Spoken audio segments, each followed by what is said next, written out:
Thank you very much, Bruce. I'm reminded of a great slide of Field Marshal Montgomery saying he can command 100,000 men, but none of the children at home will do what he says. So this is the clicker. So I'm keen on abstract expressionists in the 1950s, which includes Mark Rothko. When he was asked what his painting should express, he said, everything in life, tragedy, ecstasy, doom. And that's what I want to be my theme for my little talk about misconduct. The correct technical term is conduct disorder, but I find nobody knows what that means amongst teachers or social work. You can call it antisocial behaviour, if you like. So the question is, does it matter? Do they grow out of it? Naughty kids, we should all be a bit naughty. Adverts for travelling salesmen say you should be aggressive. That's a good characteristic. The answer is if it persists for several months and gets in the way of you having a happy life, it does have pretty bad outcomes. So unlike the emotional disorders, anxiety and depression, where you're talking about people's inner mood state, here we're talking about the external behaviour. And it's very common. It's the commonest disorder in childhood, 5%. Schizophrenia, 1%, epilepsy, 1 or 2%. This is really common. So in childhood, they're defiant, they break rules, they're aggressive, they have tantrums, and they have it that in adolescence we're going on to lying, stealing, fighting, drug and alcohol abuse, school failure, crime, and of course bullying. What's the continuity then? Do they grow out of it? Well, about half don't. So about 50% of those who have it in childhood, let's say 4 to 8, 9, 10, continue having it in adolescence, and looking backwards, the bad, usually boys, 3/4 boys by that time, people have done 3 or more offences, 90% had this problem age 7.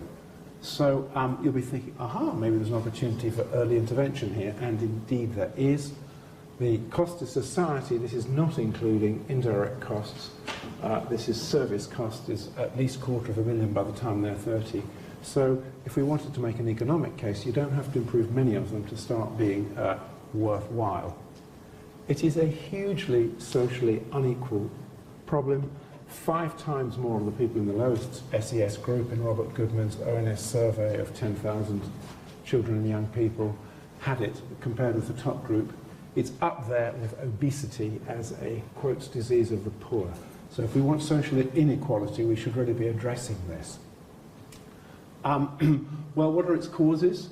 Parenting is implicated, indeed, harsh, inconsistent, insensitive, low warmth, not being very involved, not encouraging them to do the good stuff. That can lead to it, but also once you've got a kid who temperamentally is a bit annoying and kicky and sparky, if you carry on responding to that in an angry way, that continues to help it, whereas if we can help them to stop doing that, we can get them out of it.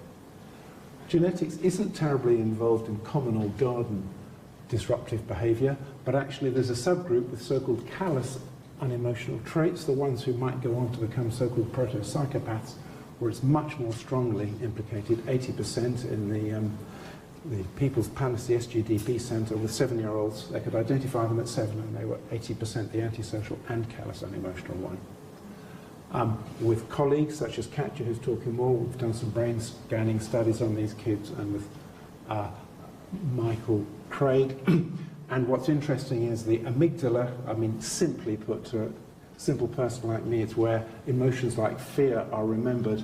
These psychopathic callous unemotional kids, they just don't light up there. So they make very good bullies, they're good at hurting other people, and when you say, don't you care, they say, no, I know what I'm doing, but I don't care. And they're harder to treat. So the psychological mechanisms underlying this have been greatly illuminated in the 70s by social learning theory. So it's not going inside them and saying, well, what is it that's worrying you? Not surprised to say, why do you behave like that? Why do you do that? A 7-year-old kicking his brother, sister, or mother doesn't know why. It's not, oh, it's because you didn't buy me the right Christmas present or something. But actually you can have antecedents, such as external factors. They get frustrated and tired, whatever it is, expected to do something too much. Then they have a tantrum, they yell and scream, and if they then get their way, oh, all right, you can watch TV for another 10 minutes, I've got to make my phone call, they're more likely to do it again. Before a certain person became president of the US, we used to call them little Donald Trumps. I don't do that anymore. Because they could play the odds. If a child knows that one time in 3, by having a tantrum, they'll get away with it, they'll do it. It sounds so simple, doesn't it? So the treatment then is actually, if we want to use brain talk, to program their brains what they should be doing. So it isn't, oh, Stephen, stop eating so messily. It's, Stephen, please keep your peas on the fork. And then, well done, Stephen. Oh, you can go and have dinner with the Queen now. That would really motivate me. Mom. But you get the point.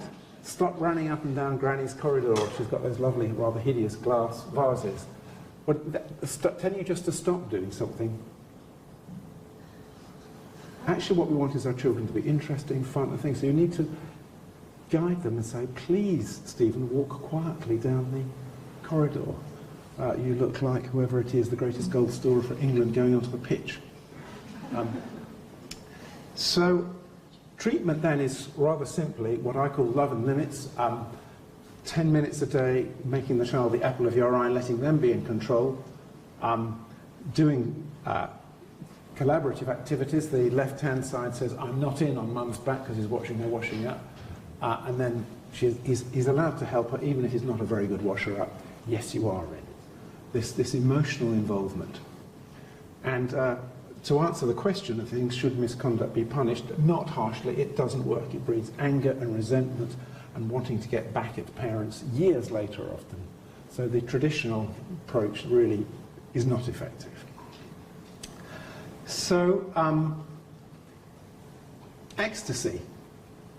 Good treatment works pretty well. This was an early trial we did of really severe kids, the worst 1% referred to clinics, 141 kids. And you can see in the control group, 6 months later, they're not growing out of it, whereas the intervention group got considerably better by a technical term, a standard deviation, quite a good thing. I was worried if the parents weren't being supported. A year later, they would have popped up again, but they didn't. They'd learned some enduring habits. So I think that's pretty good. We're often told our treatments don't last that long. How long does insulin or asthma medication last? 12 hours tops? It's not said to be ineffective, is it? You need another dose. And then we had lasting effects. This is an 8 to 10 year follow-up, published a couple of years, 4 years ago. The oppositional defiant disorder diagnosis, this is a very clear slide, has halved, that left-hand one, to a bit less than a quarter compared with the half we would expect carry on in the... these were given traditional treatments, by the way. They weren't untreated. They were given counselling, which is not effective. And interestingly, their word reading score was better too. They were better in school and doing their homework better. And my third cause for ecstasy is that actually it's not all over by the time you're 2. You will read some things from there's a charity called The First 1,000 Days, which suggests that you're kind of done for if you haven't had a good start in life, which would badly affect me because it was my mother who got jaundice, not me, so I was sent away to a nurse in Milton Keynes for my first 6 months of life. So, again, we did a big study where we took 1,800 cases and did what's called an individual level meta-analysis so that you could have every single case things. And we found between the ages of 3 and 11, you got just as good improvement at 11 as you did at 3. However, of course, that means the children were suffering all that time, but it does mean that you can carry on having good effects later on. And there is an issue here, because as I was saying, it's a difficulty that's much more common in less advantaged groups. But some interventions inadvertently widen the inequality gap. For example, anti-smoking interventions, anti-obesity, it's the more functional, privileged people who've got more time to think about this do better, so the people who might need it most get worse. So I was quite worried that we'd be doing this, but in our meta-analysis, actually lots of things didn't affect it. The lower income parents, the unemployed parents, lone parents, ethnic minority, depressed, all did just as well. So actually, in naturalistic studies, you get an ever-widening gap as the children grow up. It's possible that this will positively mitigate and reduce social inequality, but I don't know that yet. So far so good. However, a reality check, I thought I would tell you clinically that when I see kids in the clinic and adolescents, we can help them. Same principles work. Probably since we're in South London and the Maudsley, we should test this. So we did a trial of something called functional family therapy, 5 years, going down to Brighton, going to parents' homes. And luckily, not quite statistically, the dotted line is the reconvictions of the ones who are in the control group. My intervention group did slightly worse, but not statistically significant worse, so it didn't actually harm them. So that was a bit of a wake-up call. And then just recently this year we've published a huge trial in psychological terms, 684 children randomized to get multisystemic therapy, which is even more expensive than functional family therapy. No effect whatsoever at any time point, possibly making them worse. So we have work to do in getting adolescents better. Doom. There's really little treatment on the NHS. Ineffective treatments abound. This letter is from a colleague which runs one of the big counties near London. Dear colleagues, changes for this period of time, following criteria only, will meet the threshold for assessment in CAMHS: psychotic, depression, self-harm, suicidation, severe OCD.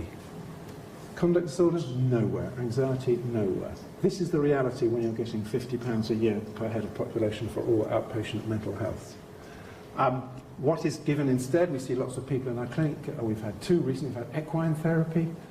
This is a charity saying its Christmas card. It says there are 12,000 plus practitioners trained. It just happens that they did an RCT, which has proved that it had no effect on all 15 outcomes. They're going, great, this charity, so we've got something to learn from them. I think it's unethical. If you don't know, then it's okay. But when you've got things that do work and you're actually giving them things that don't work, I think that sucks. So finally, then, hope. There is some hope. Disseminating good practice. We here lead the London and home counties increasing access to psychological therapies, where we're treating them evidence-based approach, one of which is parenting. The green paper will have not much, I suspect, about 250 million over 5 years, which isn't big beer, but to train in evidence-based things. And various of us are involved in developing online programs. Edmund is developing one for conduct problems. I'm trying to develop a universal parenting ones. We're doing research on mechanisms with Michael Craig. We're looking about whether treatment actually changes children's brains, which should be kind of interesting. And we're developing a new treatment for those quarter or so who don't respond. Often it's the parents, they've got drugs, depression, or domestic abuse, or there's something in the child like the callous and emotional traits. So to take that other great abstract expressionism, Jackson Pollock, with a little nod to Emily's dress, people said, oh, you're just dribbling paint, it's completely random. He said, no chaos, damn it. So I think, first of all, there's no chaos in the causes of antisocial behaviour. We know a lot about it. And I think it needs to be a rallying cry that we should put order into the treatments, because there's so much good that we can do here. Thank you.